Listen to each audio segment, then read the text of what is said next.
Okay, for those of you wondering how I'm making these custom sprites, here's gonna be a few videos showing how I go about making those. Okay, the general idea here is to make the basic animation with some stick figures, just to get the motion looking right. I get the moves from like other video games, like this attack here is similar to Shun-Di's elbow attack in Virtua Fighter, and you can watch some videos on YouTube, get some ideas from there. So pretty much just I lay out the key poses here, the first and the last frame on this one, because it's a pretty simple animation. Hit the most extreme animation points, and then you go back and add the in betweens, and add as many frames as you need to get the animation looking right, nice and smooth. So what I have here is I got a basic sprite, with just one sprite I made with the general idea of the attack I want to make. It's like if you play Virtua Fighter 5, it's hold down forward and plus punch and kick with Shun-Di, and he does like a crouching elbow attack. That's what I'm trying to do here, something similar to that. So I get the basic pose right there, and then I start making the stick figures for it.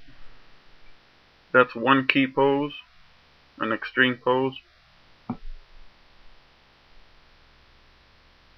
And I start making the other extreme pose. So it's going to go from this one to the next one, and then I start making in between animations to get it flowing nice and smooth. I just use the Photoshop tools to move it, reshape the animation, the sprites however I need them. Give it a little lean back and forth so that I can get that swing looking. Something to keep in mind is that ball animation tutorial where you make the ball bounce. Keep that in mind here. And what I'm making here is the in-between sprite. So you see the head is kind of in the middle. The legs, everything is kind of in the middle. Transition pose.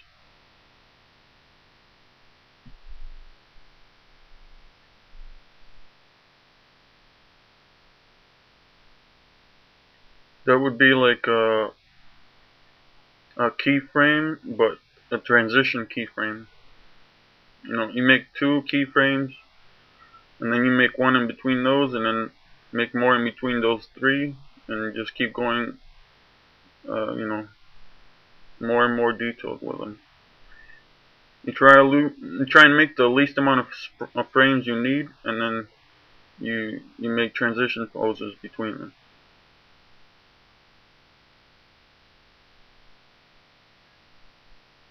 Again, using the Photoshop tools, just select the arm and turn it, or you can erase it and draw it again. Whatever works best for you. You know, there's a lot of little tricks you can do to make things go faster here. Just comes with experience. You just get the feel for it and go with the flow. You see, again, I'm trying to get a middle pose here.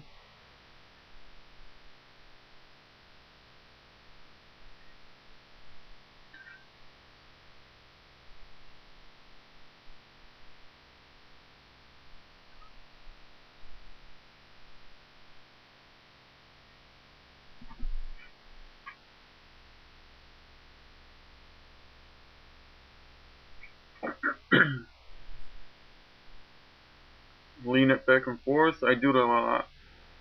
That helps with the kind of the rubbery look to an animation, so you can make the character kind of bounce back and forth when it hits like extremes. The animation stops and then they lean back a little bit. like the ball bouncing tutorial again. Same idea. I'm making that pose a little more extreme, just so it looks a little cooler.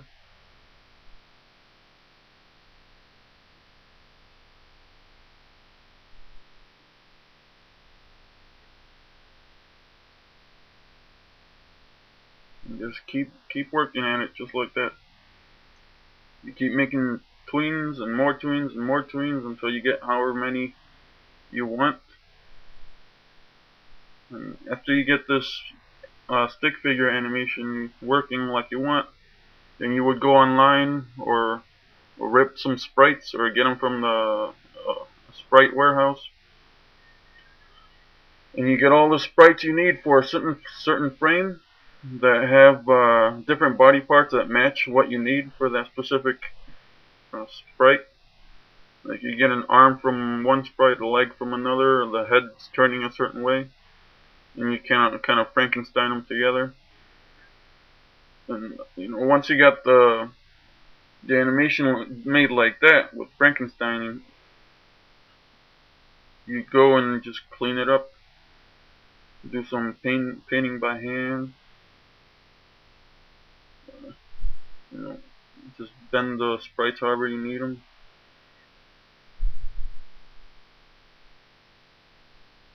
It's a little bit of a tedious job here, but if you keep at it, you get what you want.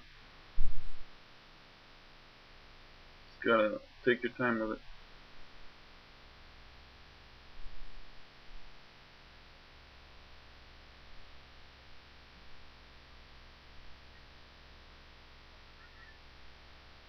I'm tweaking the in-betweens here so they transition a little smoother. A little bit more in the in-between, like right in the middle. If you have 2 points in space, you make one in the middle. That's where the tween frame would be. It could be more to the left or to the right, depending on how fast or slow you want the animation to look during that transition. But generally, I keep them right in the middle, unless it's hitting like a snap. You want the animation to go fast all of a sudden, then you have to lean them back or forth a little bit more, so they travel a greater distance in less time.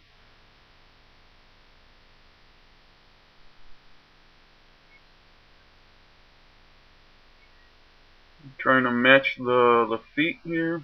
Make sure the sprites line up properly on the floor. You don't want the feet sliding back and forth,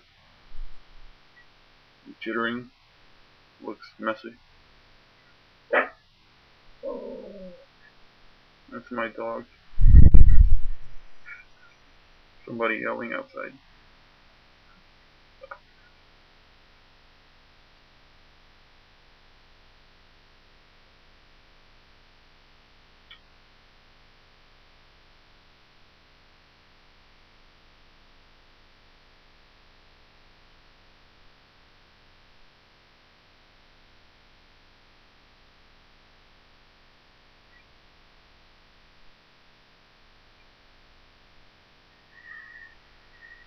Again, I'm using the main, the real sprites here to get the transition looking right, so it goes back into the standing animation smoothly.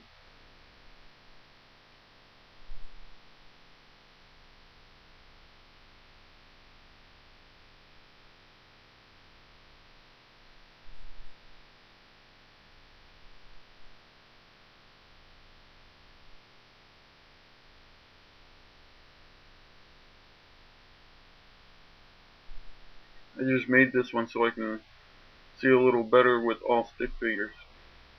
Switching from a stick figure to the real sprite is kind of messes me up a little bit visually.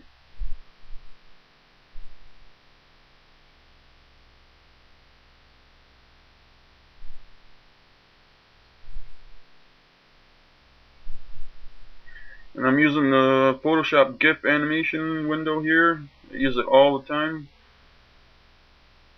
Very important.